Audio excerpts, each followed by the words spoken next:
deze boppenslagarchief zoeken we waarom op de beginperiode van de carrière van Epke Zonderland. Hier in deze turnhal heeft hij heel wat uren teruggebracht al in zijn jonge leven. We gaan waarom in het archief.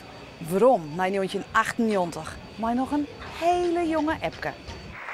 In de categorie onder 14 jaar nemen de truienbroerke Zonderland het zinelkoor op. Epke Zonderland is de jongste van de truien. Hij is nog maar 11 en had compensatie gekregen van de categorie onder 14 jaar. Dit is zijn oefening onder het rek, die het heel mooi wint.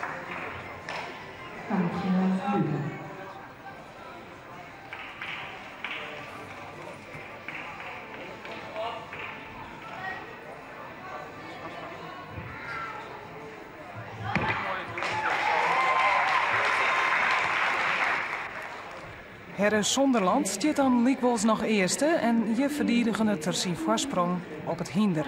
Hij scoort zo'n punt 40. En Epke die met die prestatie verbeteren om Nederlands kampioen te worden. Hij liet hier een prachtige oefening zien op hetzelfde hinder.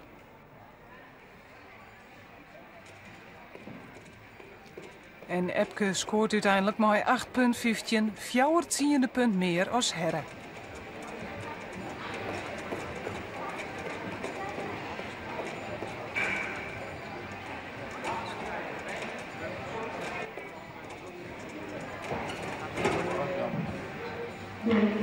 De twee broeren moeten dan uiteindelijk op het laatste onderdeel de ringen uitmaatje waar de Nederlands kampioen wordt. Hoe ging de laatste oefening? Dat weer de ringen, dat ging wel redelijk. Ik ging zo op het 8 en dat is een goede cijfer voor ringen. Ja, ging bij die eigenlijk redelijk goed, hè? Ja, dat ging ik goed. Maar alleen één foutje met de ring, omdat ik wat zenuwachtig ben. Ja, maar je hebt allebei zo op het 8 en daar is Nederlands kampioen nou. Ja, ik heb kijk de hert gekregen. Nou, dat is mooi. Door heeft het op de bregen het een beetje lezen net, of niet? Ja, maar het weer toch een paar foutjes en miste toch flanken op aan het eind van het jaar en ik weer eentje week 14. Dus dan telt de bonus telt er net en dan, ja, dat is al heel veel outtrek. Draai het zien je de punt verschil verlenen. Ja, nou, ik heb heel wat vertraind, maar ik gun het hem ook wel. In 2002 werden de ambities heger en heger. En de truienbroeren Zonderland grossieren in medailles.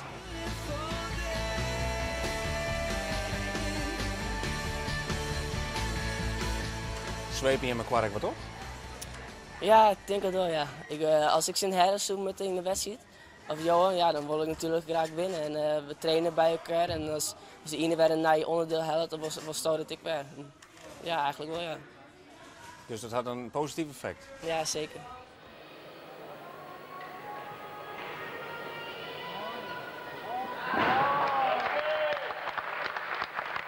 Die moet je gewoon op het toestel zetten en die zeggen van zo moet het.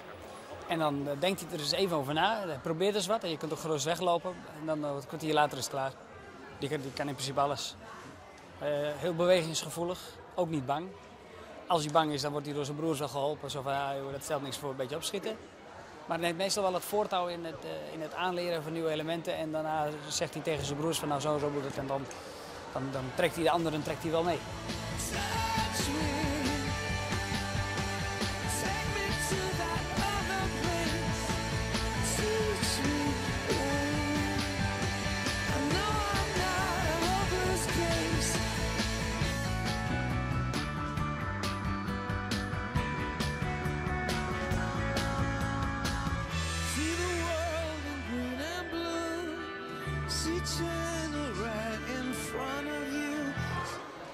Ik wil graag volgend jaar 2003 naar het WK.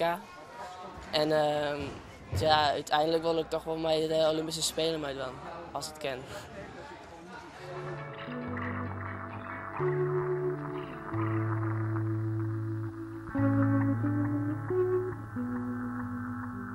In 2004 is daar de eerste grote prijs. Epke haalt het zilver op het rek op het EK Junioren. De hele Nederlandse EK-ploeg laat Juster nog even op het Jereveen in het Cincy zetten. De senioren presteerden in het Sloveense Ljubljana naar behoren. Maar het meeste omdenken ging Juster vanzelfs naar junior Epke Zonderland.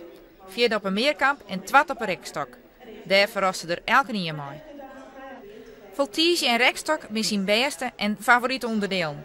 Dat hij op die laatste de tastelfinales helle, kan net volslaan onverwacht. De laatste heb ik rek gewoon heel stabiel maken. En de liefste foutjes uittellen. En ja, op dit moment is rekstok dus mijn beste toestel. En ik daar mijn hoop op vestigen dat ik op rekstok dus in de finales kom. Deze oefening leverde dus een tweede plak op. Epke is correct 18 geworden en Takemir gaat hij dus oer naar de senioren. Ja, het lijkt me helemaal te gek om mij die senioren te gaan. Dat ben gewoon eigenlijk mijn idool binnen dat. En dan moet ik dan niet eens in turnen, dus dat lijkt me heel leuk. Ja. 2004 was een historisch jaar voor de Nederlandse turnsport. Epke Zonderland wie de best presterende Nederlander op een wereldkampioenschap. Wat jouwst die zelf voor die prestaties? Ja, dan ik zie een jochen, zit komt dan in de buurt. Concentratie voor de 19-jarige man uit Lemmer. Aanloop. Ja, uitstekend. Epke Zonderland van de Lemmer had een heel goed hier achter de rug. Hij doet het goed op het EK, wordt er 15e. Maar de grootste prestatie luidt in november dit jaar. Epke wordt 11e op het wereldkampioenschap in Melbourne, Australië, bij de meerkamp. Een prestatie die het nog neer terug een Nederlander helle wie. Het topmoment wie natuurlijk Melbourne. Ja. Hoe wie de tar in de naita voor jou, persoonlijk? Ja, heel moeizaam.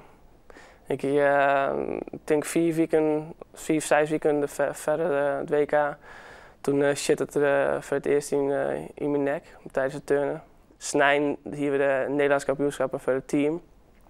En mee gingen we vet naar Melbourne. En op die snijn heb ik net iets alle toestanden kunnen van vanwege mijn nekblessure.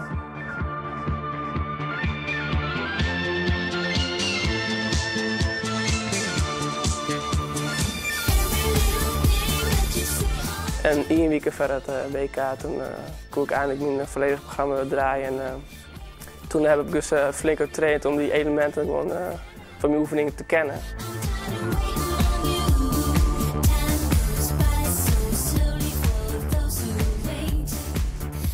Toen die mindere voorbereiding, wie mijn conditie dus ik net optimaal. En dat kon ik bemerken tijdens de wedstrijd.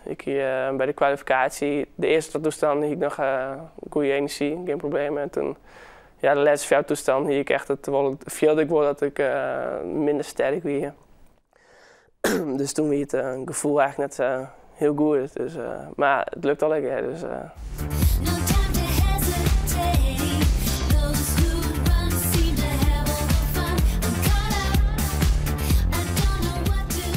Het is echt ongelooflijk gewoon, omdat ik van tevoren ik mijn goeie vielen. En hier kon net verwacht dat ik op nummer 11 zou eindigen. Maar zijn voorbereiding, ik was hartstikke blij dat ik mijn wedstrijd toch kwam zonder fout. En dan ik nog uiteindelijk 11e weer. Dus ja, het was echt ongelooflijk eigenlijk. Hij doet alles in balans. Nu de afsprong nog, dubbelgehoekte salto en hij staat. Dan bist je de beste Nederlander op een meerkamp. Ja, Wat doet hij dat? Ja, heel veel. Ja, dat is echt een raar gevoel. Dat kan ik moeilijk vaststellen. Ik hier van tevoren hoe hij dacht van, ik wist niet eens dat Jeff en ik de eerste meerkampers wie überhaupt die in de finale kwamen. Dus dat wist ik al net. Dus het is echt heel raar als dan als 11e eindigt en dat er nog nooit iemand in de finale is zelfs. Dus... In 2006 is Epke oppermachtig op het Nederlands kampioenschap op de meerkamp. En ik het Europees kampioenschap gaat hartstikke goed. Hij held het zelfs brons op Bregen. Juster wie een fantastische dag voor Epke Zonderland. De Bregen, dat eens net hier zijn sterkste punt is, ging heel goed.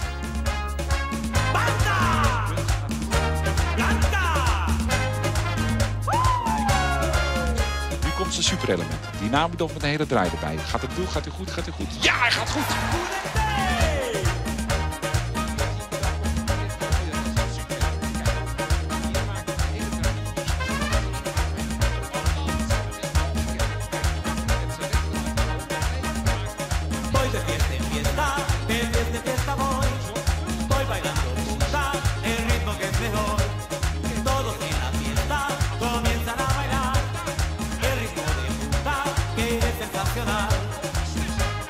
Dat op het laatste moment had ik het nog net verwacht eigenlijk. Ja, nee, echt.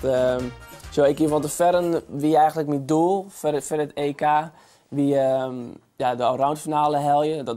Dat wie haast wel zeker dat het moest lukken, als het moest wel heel raak in. En misschien de rekstokfinale of de brugfinale. En het wie meer dan zelf van, als ik de rekfinale haal, dan is er een mogelijkheid om op het podium te komen. En als ik de brugfinale haal, ja, dan misschien net. Maar ja, dan krijg ik nog even meiden om zo heeg mogelijk te komen. Maar het podium, nee, dat zou misschien net lukken. Maar dan maakt het een concurrent een fout en is het een fight. De jonge lemster Hellet Broens. Toen geloofde ik het pas echt dat ik terror werd. Maar tot op het laatste moment, hier is het eigenlijk net, hier kan net kennen betinken eigenlijk. Ja. En sneu wie ik al een heel goede dag voor Zonderland. Doe wat hij zegde op de Meerkamp.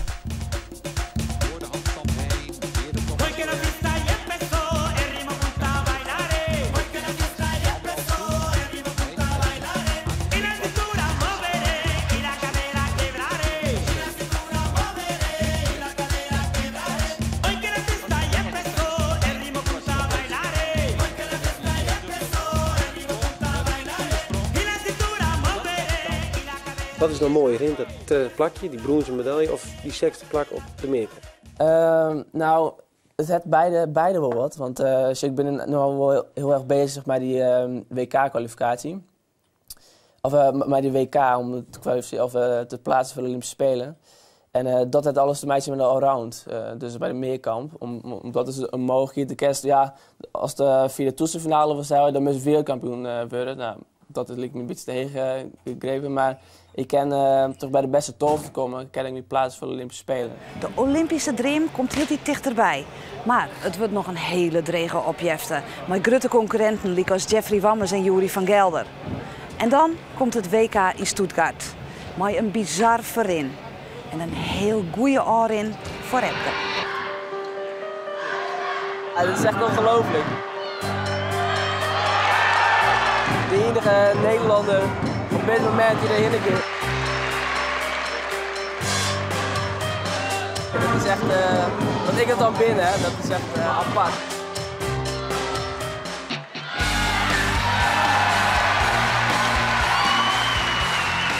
Ja, ik weet het nou al. De eerste wedstrijd van het toernooi en het is al duidelijk. Dat is echt ongelooflijk. Zo eindigt het al een jaar. Ein goed, al goed. Maar voordat het Safir wie. Ben je helemaal klaar voor? Ja, zeker. Ja, ik ben fit, dus komt goed. Doe ik herren? Ja, goed sliepen, dus komt maar goed. Zet hem op, hè? Ja. En dan giet het los. Eerst herren op de vlier. Hij docht het goed. De hele dag trouwens bleef hij de stabiele factor. Maar het giet om Epke.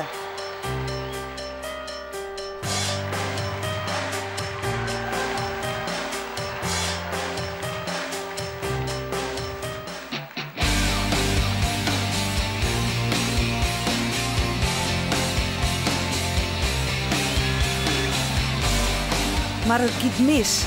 Minder kun je net starten op zo'n WK.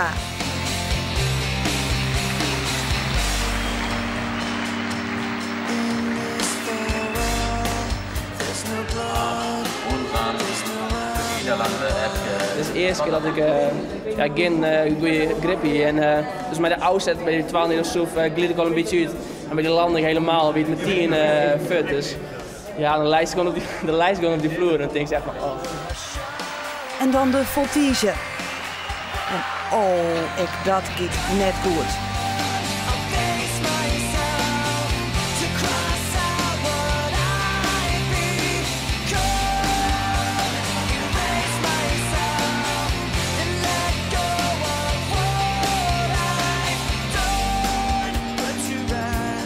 Op een gegeven moment ik ben helemaal op en ik zakte op een gegeven moment gewoon door mijn steunen, want de kracht wie gewoon op en mijn triceps wie gewoon leeg, zeg maar. Dus ja, dan voel ik dat ik nog houden. Dus, Ik zeg ook tegen hem toen de triceps kwam, dat het nou toch wel op is. En dat hij er nou wel even wakker moet worden, want anders dan is het klaar. En er is één die dat zeker weet, Epke Zonderland zelfs. En wat herstelt hij hem goed? De laatste onderdelen gaan als een speer.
werd het steeds moeilijker voor het team. Maar ik denk dat ik daaruit gewoon extra strijdlust bij waarom kreeg om voor het team nog zo goed mogelijk te scoren en zo vol mogelijk punten te halen.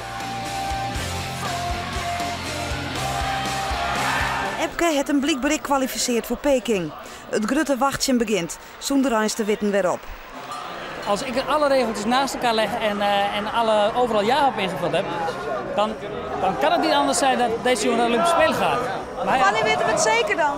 Als wij de chef de mission, Charles Verkommen, aan de lijn gehad hebben. En dat die ons lief gegeven heeft. Nou, ik wil mijn telefoon wel even lenen. Jawel, maar hij moet wel bereikbaar zijn. Maar uiteindelijk is het toch zo. Epke gaat naar Peking. En dan komt alles en elke nien op hem aan. Dit is uniek, elke nien weet dat. De passen doekt er boppen op. En Epke, hij straalt.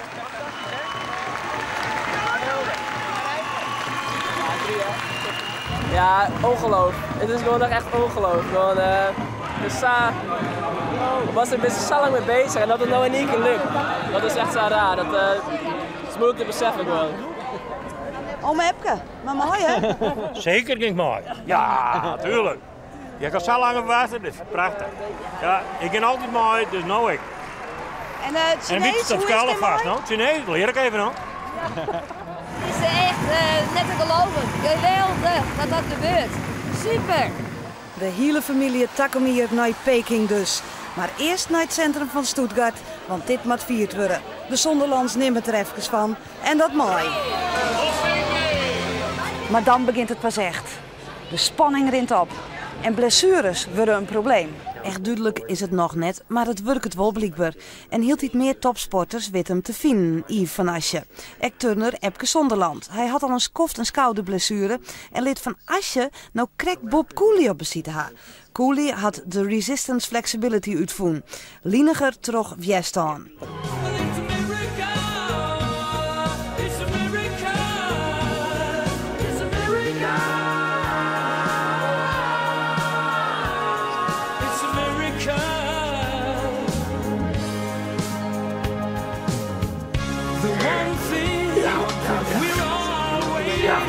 Ja. Took a kick away, please.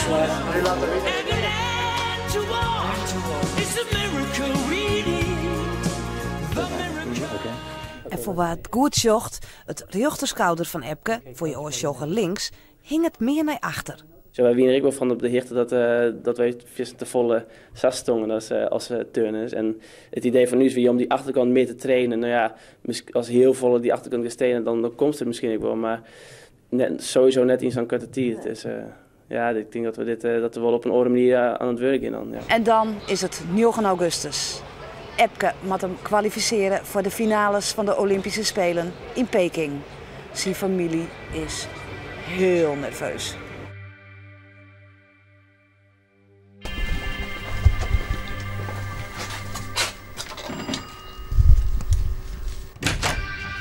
Goedemorgen. Kom binnen. Dank u wel. Het is maandag 6 en er is alweer actie. Ja. Ja, natuurlijk ben je er. Hè? Je bent er klaar voor? Ja, zeker.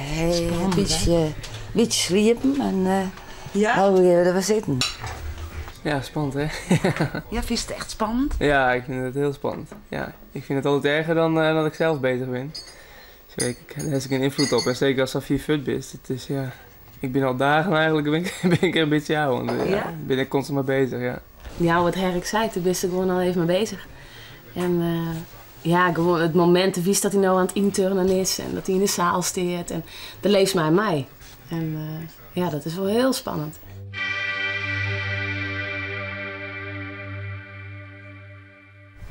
Is het er hier vol al op, Herre? Nee, volgens mij hij pakt hem nog net. Moet ik hem wat installeren? Vertrouw je het net, hè, bij Nederlandien? Nee. Oes. Kilometer.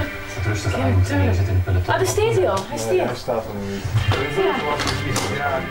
We gaan nu turnen.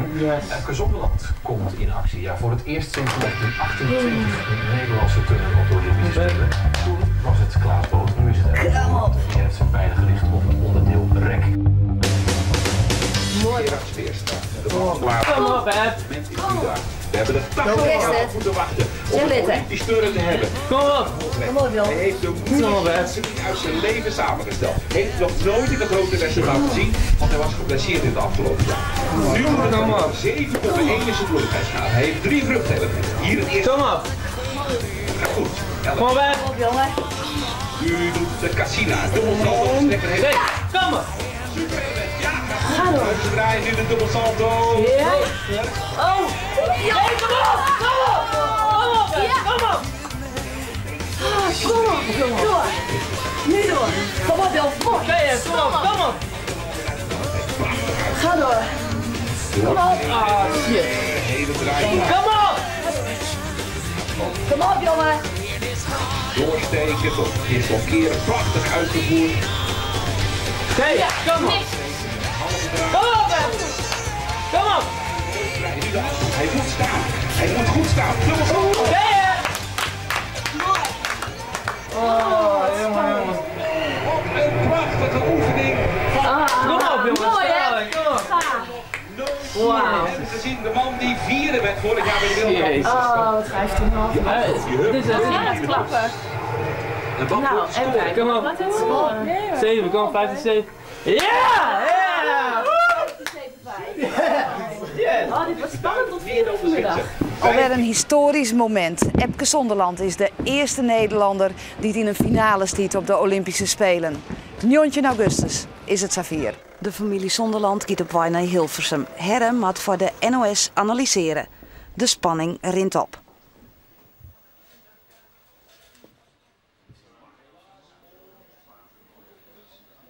Herre docht intussen een vastkoging in de studio van de NOS, wiel zus Geeske het heel iets benauwder krijgt. Geeske, hoe is het? Ja, spannend. Verschrikkelijk dit. Ja. Ik dacht dat de spanning er wel wat aan hier. Ja, dat dacht ik. En dan is het Xavier. Epke turnt zijn oefening. Hij kan naar het derde onderdeel ernaast staan. Want Kom op, Ep. Nee, hij maakt niet de combinatie. Hij doet een extra dubbel salto. En ja. Hij ligt ernaast. En dan valt het stil. Hij had naar die Kovacs gelijk het volgende vluchtelement moeten doen. De Koolman heet dat. Door het falen van Epke, nog een finalist uit China. Want de eerste keer maakt de oefening even voor Kennedy. Ik denk dat straks blij is dat hij zo'n finale heeft hellen en nou ja, dat hij geschiedenis heeft schreeuwen. Maar nu is het vooral balen. Als je hoe hij zijn oefening uitturnt, ja, hij is in topvorm. Echt balen. Zijn eerste vluchtelement zit iets dicht op. Net al hier wat moeite om snelheid te houden. En toen de Kovacs gewoon iets dichterop, dus hij kon net die combinatie meisje, dus dingen extra slingen. Ik heb een hele mooie titel aan en ja, eigenlijk dus gewoon het mooiste toernooi wat ik ooit heb meemaakt. En ja, goed, die mooi kunnen wijzen, maar ja, jammer dat is dat even net zo. En zo spotte de eerste Olympische dream van Epke uit mekaar, daar in Peking. Maar intussen is er sterker rozeer. Krecklin wordt er Europees kampioen op het rekstok en hij stiet alweer klaar voor de volgende Olympische Spelen. Hij moet hem nog kwalificeren, maar hij is sterker rozeer. Epke Zonderland is een fenomeen. Een oorfenomeen is de Alversterrentocht. 3 uur 9 weken meer in uw Boppenslagarchief. Graag dan, maar hoe dan ik een heel noffelijk te wensen. Doeg!